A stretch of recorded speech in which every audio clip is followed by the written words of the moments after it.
Halo teman-teman, selamat datang di channel Putri Novel Audio. Jangan lupa subscribe ya. Terima kasih. Episode 40. Sang dokter pun tersenyum menganggukkan kepala karena mengerti apa yang dirasakan oleh Ibu Warsih. "Mari ikut saya, Bu," ajak dokter yang masih memakai seragam dinasnya. "Iya dok," Ibu Warsih lalu mengekor dari belakang. Sedangkan sang dokter berjalan di depan sebagai petunjuk jalan. Di dekat ruangan Naura sudah ada dua orang perawat yang menunggu kedatangan mereka berdua. Mereka membuka secara perlahan pintu ruangan yang berlapis besi tebal. Kamar yang serba tertutup ini memang diperuntukkan khusus untuk pasien yang sedang parah dan butuh penanganan ekstra. Di saat kedua perawat lelaki itu membuka pintu, nampaklah Naura yang sedang duduk di ujung ruangan sambil memeluk kedua lututnya dengan tatapan kosong menatap ke arah luar. Dengan didampingi oleh dokter pria, Ibu Warsih berjalan masuk menghampiri putrinya. "Naura putri ibu, ini ibu datang mengunjungi kamu. Nak, ibu sengaja membawa makanan kesukaanmu hari ini," bisik Ibu Warsih dengan sangat lembut di telinga putrinya yang memang terlihat kacau. Bu Warsih lalu mengeluarkan beberapa makanan yang sudah dia siapkan khusus untuk putrinya. Saat Bu Warsih ingin menyuapi Naura menggunakan sendok, tiba-tiba saja Naura mendorong sendok itu lalu membantingnya sejauh mungkin diiringi dengan suara teriakannya yang tidak terkendali lagi. Naura berteriak sambil menjambak rambut panjangnya. Melihat situasi yang sudah mulai tidak sehat lagi, dokter lalu mengajak Ibu Warsih untuk keluar dari ruangan ini dan tidak lupa memerintahkan kedua perawat itu untuk menyuntikkan obat penenang untuk Naura. Ibu Warsih yang menatap dari luar hanya bisa menangis sesenggukan melihat kesehatan putrinya yang belum juga menunjukkan perubahan. Arif yang hendak meninggalkan ruangannya dikagetkan dengan melihat adegan yang tidak perlu untuk ditiru oleh lelaki normal lainnya. Pria ini cukup tersentak saat melihat kedua tangan kanannya sedang berpelukan di dekat meja kerja Tono. "Astaga, kalian berdua lagi ngapain sih? Kenapa harus terang-terangan seperti itu? Bikin syok jantung aku saja," keluh Arif tidak menyangka dua pria yang dia kenal sangat normal dan juga Mako sedang berpelukan erat. Reno hanya bisa tersenyum masam lalu dengan cepat melepas rangkulan tangannya di pundak Tono. "Anda sudah mau pulang tuan? Ini tidak seperti yang Anda pikirkan," ucap Reno menyudahi kesalahpahaman yang terjadi di antara mereka. "Jangan kira aku nggak melihat apa yang sudah kalian lakukan ya. Awas saja kalau ketahuan bertingkah yang aneh-aneh lagi. Aku akan menendang kasar kalian masuk ke dalam lubang neraka yang paling sadis," ujar Arif berlalu meninggalkan mereka berdua yang saling berpandangan. "Jangan salah paham dulu tuan. Ini tidak seperti yang Anda bayangkan," teriak Reno sebelum Arif masuk sepenuhnya ke dalam kotak besi yang akan membawa dia turun menuju lantai bawah. Hahaha. Reno dan Tono seketika berubah menjadi tertawa melihat keterkejutan Arif dan menyangka mereka sedang berbuat yang aneh-aneh. "Ini gara-gara kamu, Ton. Makanya punya makanan itu jangan pelit," seru Reno tersenyum miring masuk ke dalam ruangan untuk menyelesaikan pekerjaannya sebelum meninggal kantor ini. Lagian asisten Reno mintanya maksa. Menurut aturan yang berlaku, mintalah sesuai kapasitasnya dan hormati orang yang punya, jawab Tono tidak mau kalah. Sebelum pulang ke rumahnya, Arif memilih menyempatkan diri untuk mampir ke toko kue langganan keluarganya. Dia ingin membelikan istrinya berbagai macam kue kesukaannya. Menyebut nama sang istri saja sudah membuat jantung Arif berdebar kencang karena menahan rasa rindu. Selama ini bila selalu mengeluh kelaparan setiap waktu karena kondisi kehamilannya yang sudah semakin mendekati waktunya. Untuk itu Arif harus menyetok cemilan sebanyak mungkin agar istrinya tidak merasa kelaparan lagi. Selain itu Mama Yolan juga sangat rajin sekali mengisi kulkas yang di kamar mereka dengan berbagai macam roti dan cemilan sehat lainnya. Setibanya di depan kediaman Ahmad, Arif langsung masuk ke dalam rumah dan disambut secara khusus oleh istri tercintanya. Arif lalu merentangkan kedua tangannya saat melihat Bila hendak menghampirinya. Dengan senang hati Bila pun langsung masuk ke dalam pelukan suaminya yang selalu dia rindukan wangi tubuh dan juga aroma parfumnya. Setelah cukup lama berpelukan bagaikan sudah terpisah puluhan tahun lamanya, Arif melepaskan pelukannya dan tidak lupa meninggalkan kecupan sayangnya di kening Bila. Rindu, ucap Bila lirih. Aku juga sangat rindu sama kamu. Balas Arif lalu menyesap abis bibir merah merona yang sejak tadi sudah melambai menunggu kedatangannya. Hem. Suara deheman seseorang membuat Arif terpaksa melepaskan ciuman panas mereka berdua. Jangan di luar, Rif. Pindah ke kamar saja. Tegur Pak Rizal yang baru saja pulang dari olahraga sore lalu masuk ke dalam kamar untuk membersihkan tubuhnya. Bila yang melihat keberadaan papa mertuanya yang secara tiba-tiba langsung bersembunyi di balik dada sang suami. Kali ini Bila benar-benar merasa malu. Bila sangat menyesali kecerobohan yang sudah dia perbuat barusan. Tapi apa boleh buat, jauh dari dalam lubuk hatinya yang paling dalam entah kenapa Bila sangat rindu dan ingin sekali disentuh oleh suaminya. Bagaimana keadaan bayi kita hari ini sayang? Tanya Arif setelah terjadi drama penggerebekan yang berakhir membuat pipi Bila berubah merona padahal saat ini dia sama sekali tidak memakai blus on. Anak kita sangat baik mas. Hanya saja dia lebih sering mengajak aku bermain bola. Jawab Bila mengerucutkan sedikit bibirnya. Arif yang melihat pemandangan itu kembali dibuat on dan semakin tidak tahan ingin menyentuh istrinya. Dengan cepat dia menggelengkan kepalanya saat menyadari ketika mereka berdua masih berada di luar kamar. Syukurlah kalau dia tidak lagi menyusahkanmu. Kalau dia sampai mengulangi menyusahkanmu nanti setelah lahir aku akan memberikan dia sebuah peringatan keras. Ujar Arif tanpa berpikir panjang. Bila berteriak meringis. Seperti mendengar dan mengerti dengan ancaman yang dilontarkan oleh papanya. Bayi yang masih berada di kandungan Bila menendang sekuat mungkin untuk melayangkan protes dengan apa yang diucapkan oleh sang papa. Kenapa sayang? Tanya Arif khawatir. Sepertinya dia tidak suka mendengar ancaman yang kamu berikan kepadanya. Anak kita menendang aku sangat kuat sekali. Tutur Bila nyengir sambil mengelus perutnya untuk memenangkan bayinya yang terus bergerak aktif. Arif lalu menundukkan kepalanya mencium dan mengelus perut Bila yang masih terasa bergoyang hebat. Hai jagoan, papa hanya bercanda saja. Papa tidak akan mungkin melakukan itu kepada kamu. Jangan menyakiti mama lagi. Bisiknya sangat lembut sekali berharap bayi mereka mau mendengarkan permohonannya. Beberapa detik setelah mendapatkan bisikan dari sang papa, bayi mereka mulai terlihat tenang dan tidak lagi memberikan sensasi aneh pada perut sang mama. Arif dan Bila tertawa puas melihat tingkah bayi mereka yang semakin meresahkan dan juga menggemaskan. Ayo kita pindah ke kamar sayang. Ajak Arif yang sudah tidak tahan lagi ingin melahap habis bibir mungil Bila. Tunggu dulu mas. Kamu duluan saja. Nanti aku akan menyusul dan menyimpan kue ini dulu. Jawab Bila sambil memperlihatkan 2 kantong kue yang sengaja dia beli tadi. Baiklah. Jangan lama-lama ya sayang. Pinta Arif sengaja mengedipkan sebelah matanya untuk menggoda sang istri. Iya mas. Jawab Bila. Sudah 10 menit lamanya Arif duduk di tepi ranjang untuk menunggu kedatangan istrinya dan ingin bermanja-manja lagi. Tapi, sudah cukup lama dia menunggu sampai rasa bosan menghampiri dirinya. Bila tetap saja tidak kunjung masuk ke dalam kamar mereka. Kemana istriku?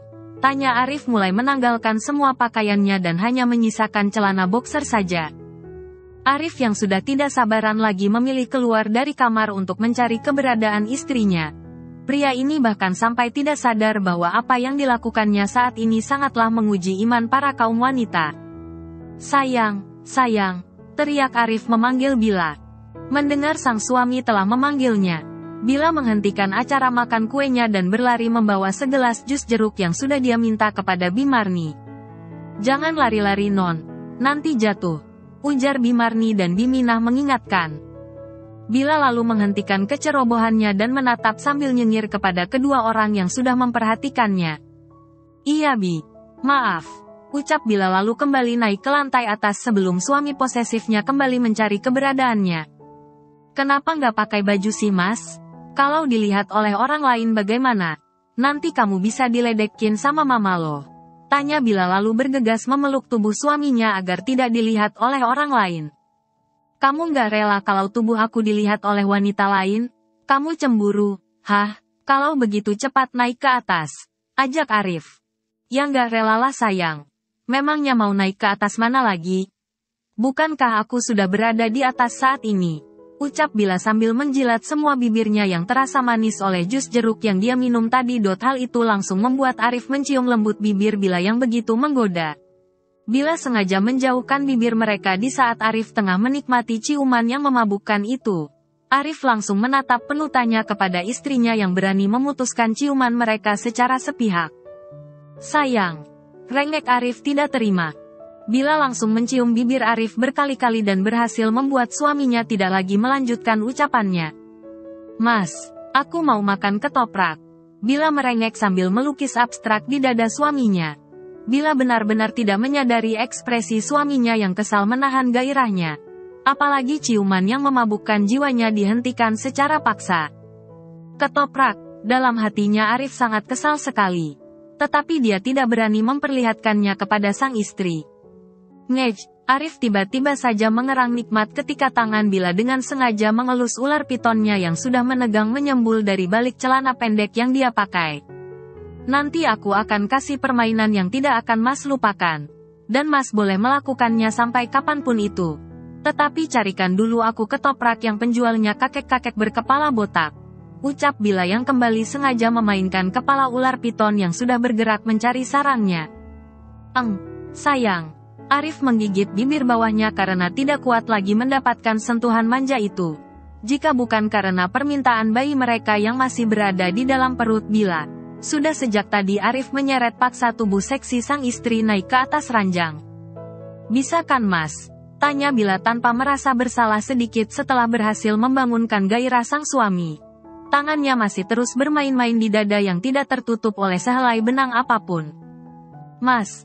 Bila yang kembali hendak memainkan kepala ular pitonnya sengaja ditahan oleh Arif yang tidak ingin kepalanya semakin sakit menahan rasa sesak yang diciptakan oleh tangan jahil sang istri. Arif dengan sengaja melilitkan kedua tangan Bila di pinggangnya agar wanita itu tidak lagi memancing hasrat kelelakiannya yang begitu tinggi. "Baiklah. Akan aku belikan untuk kalian berdua ketoprak yang paling enak. Kamu mau berapa bungkus? Apa sekalian sama penjualnya?" tanya Arif dengan lembut agar wanitanya bisa tenang dan tidak lagi mengganggu ketenangan ular pitonnya. Meski dia sudah menegang dan Bila sendiri bisa merasakan sentuhan benda yang berdiri tegak itu. "Makasih sayang," ucap Bila kembali dengan beraninya memainkan bibir suaminya yang sedang menganga lebar. Bahkan ibu hamil ini juga sangat lincah menerobos masuk ke dalam dan memainkan setiap inci yang berhasil membuat sang suami melenguh panjang. "Sayang," ujar Arif lirih lalu memanfaatkan keadaan ini untuk menuntaskan rasa penasarannya tadi yang sempat terputus. Bila yang tahu bahwa suaminya sedang kepanasan dan sudah berhasrat tinggi memilih membiarkan saja suaminya melakukan sesuka hatinya. Sebenarnya dia juga sangat ingin melakukannya saat ini juga. Tetapi bayangan ketoprak enak terus saja mengganggu pikirannya. Setelah merasa cukup puas, Arif lalu menyudahi permainan indah itu dan membantu mengelap dagu Bila yang basah oleh saliva yang menetes. Arif akhirnya bisa sedikit bernafas lega. Laki-laki itu langsung masuk ke dalam kamar mandi untuk membersihkan dirinya terlebih dahulu. "Sebentar ya sayang," ucapnya dengan mengedipkan sebelah matanya. "Iya Mas," jawab Bila pelan. Di dalam kamar mandi Arif tidak berhenti tersenyum senang ketika mengingat bagaimana agresifnya sang istri di kehamilannya saat ini. "Kalau seperti ini terus, aku akan membuat dia hamil setiap tahunnya," gumam Arif lalu mempercepat acara mandinya agar Bila tidak kelamaan menunggu dirinya. Malam harinya Arif benar-benar mewujudkan keinginan sang istri walaupun dia harus berkeliling seluruh ibu kota demi mencari penjual ketoprak yang sesuai dengan keinginan hati istrinya. Seno yang baru saja pulang dari kantor tertawa geli melihat raut wajah lelah sang kakak yang kembali dikerjain oleh permintaan aneh dari istrinya. "Makanya, jangan mau enaknya saja. Mas juga harus ikut merasakan bagaimana capeknya perjuangan Mbak Bila selama ini," seru Seno lalu melenggang bebas masuk ke dalam kamarnya. Pak Rizal yang baru keluar dari kamarnya dengan wajah segar setelah berendam di kamar mandi datang menghampiri sang putra. "Kamu kenapa lagi?" tanya Pak Rizal menepuk pelan pundak Arif yang masih mengatur nafasnya. "Nggak apa-apa Pak. Tadi abis belikan Bila ini," jawab Arif lalu memperlihatkan 5 kotak makanan yang belum bisa ditebak oleh Pak Rizal apa isinya.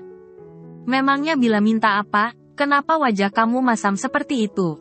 Pak Rizal yang melihat wajah Arif yang berbeda dari biasanya sangat mengerti pasti permintaan menantunya kali ini begitu menyulitkan putranya. Tetapi Pak Rizal tidak berencana untuk memarahi ataupun menegur menantu kesayangannya karena dia tahu semua ini pasti keinginan cucunya. Ketoprak. Tapi bila minta dicariin penjual yang sudah kakek-kakek dan memiliki kepala botak. Jawab Arif kembali merasa kesal kala harus berdebat dengan pembeli lain karena tidak mau mengalah dengan dirinya. Dia bahkan harus mengeluarkan banyak uangnya membayar semua belanjaan mereka agar jalannya untuk mendapatkan ketoprak dipermudahkan tanpa harus ikut mengantre lagi. Hahaha. Pak Rizal tertawa puas menyadari betapa sulitnya perjuangan putranya memenuhi masa ngidam sang istri. Itu belum seberapa, semoga saja setelah ini bila meminta lebih dari itu. Tutur Pak Rizal lalu pergi mencari keberadaan sang istri yang pamit keluar sejak tadi. Tetapi sudah jam segini masih belum sampai di rumah juga. Arif yang sudah merasa tenang lalu melangkah naik ke lantai atas untuk memanggil bila dia sengaja membeli ketoprak dalam jumlah yang banyak agar bila merasa senang. Sayang, turun ya. Ketopraknya ada di meja makan. Ajak Arif membelai lembut pipi bila yang mengembang karena ketiduran menunggu kedatangannya. Iya mas. Jawab bila mengangguk senang tanpa mempermasalahkan keterlambatan sang suami. Di saat bila hendak membuka bungkus ketoprak yang berada di hadapannya. Dari arah pintu sana muncullah dua orang wanita parubaya sambil bergandengan tangan melangkah mendekati meja yang dia tempati. Bibi, Mama, seru bila yang hendak berdiri tetapi ditahan oleh Arif. Jangan berdiri sayang. Nanti perutnya kejedot meja. Tegur Arif saat menyadari istrinya tidak menggeserkan ke belakang kursi yang dia pakai. Maaf, ucap bila ketika menyadari kesalahannya. Arif mengangguk lalu mengelus lembut kepala sang istri yang sudah berlinangan air mata mendapatkan kejutan terindah ini. Bibi Siti langsung memeluk tubuh sang putri yang sudah lama tidak bertemu. Apa kabar nak? Tanya Bi Siti terbata-bata. Baik Bi. Bukankah kemarin Bibi janji datangnya 4 hari lagi? Bibi sengaja membohongi Bila. Tebak Bila menengadah kepala menatap wajah Bibi yang semakin berubah padahal mereka baru terpisah selama 1 tahun. Bibi Siti tersenyum menanggapi pertanyaan sang putri yang selalu bisa menebak apapun yang ada di dalam benaknya. Makanya beberapa hari ini Bibi Siti memilih menolak panggilan masuk yang datang dari Nomer Bila karena tidak ingin mengacaukan surprise yang sudah dirancang oleh besan kesayangannya. Ini semua ide Mama sayang. Mama sengaja mempercepat kedatangan Bi Siti agar kita bisa berkumpul terlebih dahulu sebelum direpotkan dengan proses kelahiran baby mungil itu. Sahut Mama Yolan yang angkat bicara. Bila yang benar-benar merasa bahagia selalu mendapatkan perlakuan manis dari keluarga suaminya kembali menangis haru di pelukan sang bibi. Jadi, yang katanya Mama pamit sebentar itu, untuk menjemput Bi Siti. Tanya Pak Rizal yang mulai mengerti kemana menghilangnya sang istri 1 harian ini. Iya Pak. Mama sengaja menutupi semuanya agar kalian semua kaget melihat Bi Siti sudah berada di tengah-tengah kita semua. Jawab Mama Yolan tersenyum puas setelah berhasil memberikan kejutan dan mewujudkannya sedemikian rupa. Makasih ya Ma. Ucap bila menatap penuh cinta kepada Mama mertuanya. Sama-sama sayang. Jawab Mama Yolan ikut mendekat dan memeluk Bila dan juga Bi Siti. Seno yang baru selesai berganti pakaian menatap iri kepada kakak iparnya yang selalu dilimpahi kasih sayang yang penuh dari kedua orang tuanya. Sebaiknya, kamu makan dulu ketopraknya nak. Kalau sudah dingin nanti tidak enak lagi. Ucap Pak Rizal memperingati ketiga wanita yang masih berpelukan erat. Mama Yolan dan Bi Siti terpaksa melepaskan tangan mereka setelah mendengar ucapan Pak Rizal. Kamu ngidam ketoprak ya sayang? Tanya Mama Yolan dan Bi Siti secara bersamaan. Bila pun mengangguk lalu mengaduk-aduk kuah ketoprak itu dengan gerakan lambat. Ada apa lagi sayang? Tanya Arif setelah melihat istrinya mengunyah ketoprak dengan wajah datar. Aku sudah tidak bernafsu lagi memakan ketoprak ini mas. Rasanya perutku ini sangat kenyang sekali. Jawab Bila menatap wajah sang suaminya. Kamu bahkan baru memakan sedikit isi ketoprak itu sayang? Kenapa bisa kenyang? Tanya Arif menahan rasa geram. Di dalam hatinya ingin sekali mengumpat kasar tetapi ketika mengingat istrinya sedang hamil besar Arif lalu menarik nafas dalam-dalam agar bisa menenangkan dirinya. Tadi aku habis minum susu mas. Jawab Bila dan tidak segan-segan mencium pipi Arif. Mama Yolan. Pak Rizal, Bisiti dan Seno tertawa puas melihat tingkah Bila yang sangat bisa mengaduk-aduk emosi suaminya. Jangan marah Mas, bukankah Mbak Bila sudah menggantikan rasa lelahmu itu dengan kecupan hangat di pipi Mas? Celetuk Seno di sela tawa riangnya. Istrimu sedang hamil Rif, sahut Pak Rizal menimpali. Sedangkan Mama Yolan dan Bisiti tersenyum menanggapi sikap aneh Bila yang layaknya wanita hamil pada umumnya. Setelah selesai makan malam diiringi dengan perbincangan hangat dan juga seru, Mama Yolan dan Bisiti lalu menyarankan agar Bila segera beristirahat mengingat sejak tadi Bila sudah gelisah dan terus meminta dipijit oleh suaminya. Kami ke kamar dulu ya semuanya, pamit Arif lalu menggendong mesra Bila. Walaupun sebenarnya sang istri sempat menolak karena merasa malu dilihat oleh seluruh anggota keluarga. Mereka semua mengangguk lantas melanjutkan kembali obrolan yang sedang seru-serunya. Di sana ikut bergabung juga Bi Minah, Bi Imas dan juga Bi Marni. Kedatangan Bi Siti ke ibu kota sekaligus reunian untuk para asisten rumah tangga yang juga sangat merindukan sosok Bi Siti. Tidurlah sayang, ucap Arif menatap lekat wajah Bila yang selalu bisa menggoda keimanannya. Aku mau ke kamar mandi sebentar ya. Tidak lupa pria ini meninggalkan kecupan singkat di bibir Bila lalu dilepaskan begitu saja kaos oblong yang dia pakai tadi dan bergegas masuk ke dalam kamar mandi untuk membuang air. Bila yang sebenarnya sudah terpancing dengan apa yang dilakukan oleh suaminya hanya bisa menghela nafas ketika Arif memutuskan untuk menyudahi pertukaran selaiva itu. Ketika Arif masih berada di kamar mandi, Bila bergerak dengan cepat turun dari ranjang tempat tidurnya lalu masuk ke dalam ruang ganti untuk mengambil gaun tidurnya yang memiliki tali setipis tisu. Baju yang tembus pandang itu sengaja dibeli Bila dengan warna yang begitu mencolok dan menggairahkan jiwa. Gaun tidur ini seakan-akan menambah kesan seksi untuk Bila yang sedang hamil besar. Bila lalu menggantikan piyama tidur panjang lengan dengan baju seksi yang terpampang nyata di depan matanya. Ini adalah untuk pertama kalinya Bila menggunakan baju setipis ini setelah melewati beberapa bulan masa pernikahannya dengan sang suami. Padahal di dalam satu lemari ini khusus disiapkan untuk baju tidur yang minim bahan. Semua model gaun tidur sudah ada di dalam lemari yang terletak paling ujung. Baju tidur yang memperlihatkan bongkahan nya pasti akan membuat Arif klepek-klepek dan tidak akan bisa mengedipkan lagi kedua matanya. Bila semakin dibuat tidak tenang dan sempat ragu ingin membatalkan niat baiknya ini. Ingin rasanya Bila menenggelamkan wajahnya ketika mendengar pintu kamar mandi sudah dibuka oleh sang suami dan perlahan Bila keluar setelah mengatur nafas gusar seolah-olah tidak terjadi apa-apa kepada dirinya. Sweet, sayang, istriku. Arif tidak berhenti menatap kagum atas apa yang disuguhkan oleh istrinya. Ular piton yang sudah jinak segera menyembul dari balik celana boxer yang dia kenakan. Selaiva Arif tercekat melihat tubuh Bila yang berada di dalam baju seksi itu. Bersambung dulu ya teman-teman.